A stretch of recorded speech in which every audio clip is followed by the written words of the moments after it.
বাংলাদেশ সেনাবাহিনীর operation devil হান্টের অংশ হিসেবে গাজীপুরের টঙ্গীতে একটি বস্তিতে অভিযান চালিয়েছে। অভিযানে বিপুল পরিমাণ মাদক ও দেশীয় অস্ত্র উদ্ধার করা হয়েছে।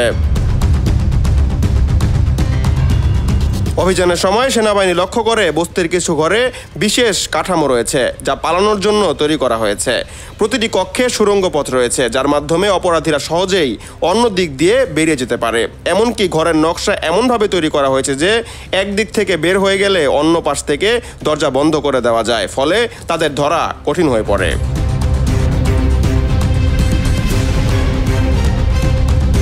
সেনাবাহিনীর অভিযানের বিপুল পরিমাণ মাদক ও দেশীয় অস্ত্র উদ্ধার করেছে। তবে অভিযানের খবর পেয়ে অধিকাংশ অপরাধী পালিয়ে যায়।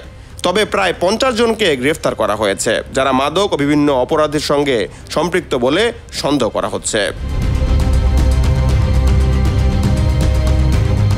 Asiful Hossain Arnab, news 21 news desk.